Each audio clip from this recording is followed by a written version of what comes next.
Hey YouTube, Active Acid on Roids here with another nuclear-powered rant. That's Active Acid on Roids, kryptonite for conservatives. I'm off my roids, off my rocker, and on the warpath. Here we go. Today I'm going to talk about libertarians again, our old friends. Yep. They're like concrete. They're mixed up and set in their ways.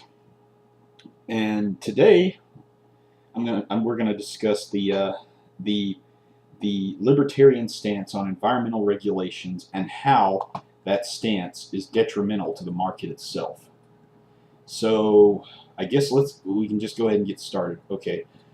Those of us on the left have often looked on with utter fascination at the American right, particularly Tea Partiers and Libertarians' absolute disdain of any and all government regulations.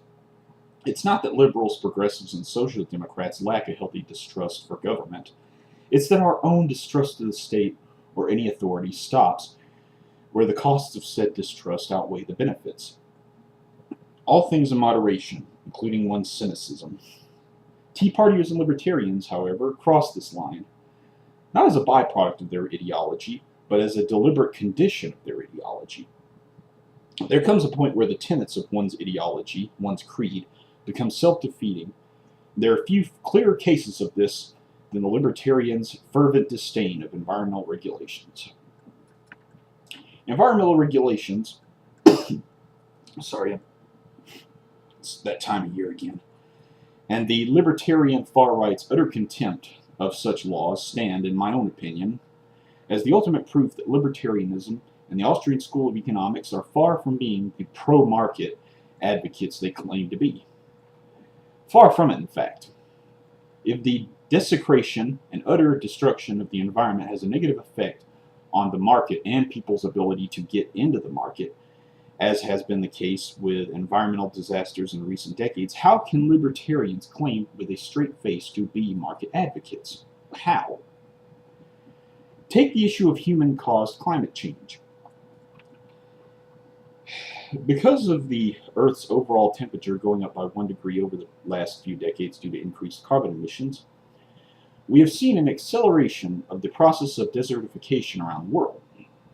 Desertification is the gradual spreading of desert lands. Sub-Saharan African nations are being hit especially hard by this, and it's creating a state of perpetual drought in the state of California here in the U.S. Every industry from tourism to agriculture are adversely affected by this global trend. Resource constraints resulting from desertification are being compounded by scarcity resulting from population increases.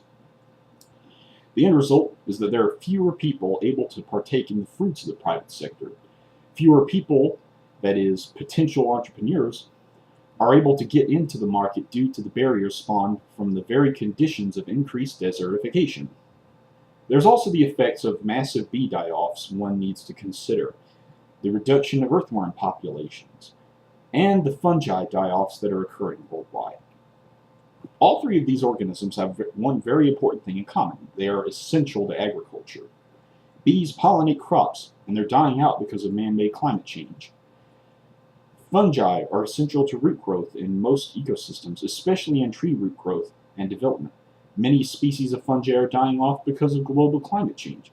The forest industry will invariably feel the sting of this consequence arising from man-made pollution.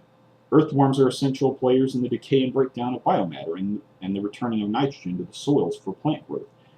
Because food production is being attacked from both above and below, resulting from man-made climate change and the attempts by Tea Partiers and Libertarians to hamper and abolish state regulations and environmental laws, there can be no doubt that libertarians are in fact the very adversaries of the market they purport to promote, particularly the agricultural market. Let's also look at the Deepwater Horizon oil spill incident in 2010, in which an estimated 4.9 million barrels of petroleum were discharged into the waters of the Gulf of Mexico. Deregulation of the oil industry allowed this to happen. The entire market of the Gulf was adversely affected. The fishing industry, real estate industry, and tourism are only a few of the major regional industries that were crippled by this environmental disaster. Another more recent example is the 2014 Elk River spill.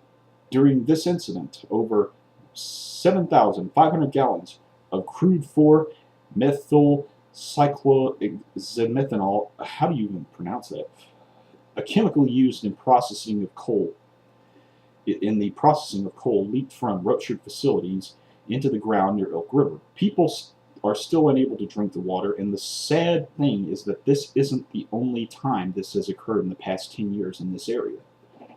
This chemical spill was a major blow to the state economy, with the impact estimated at over $61 million.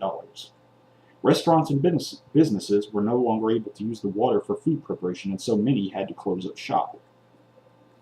A school of thought that sacrifices the market long-term on the altar of being pro-market short-term cannot possibly be considered pro-market.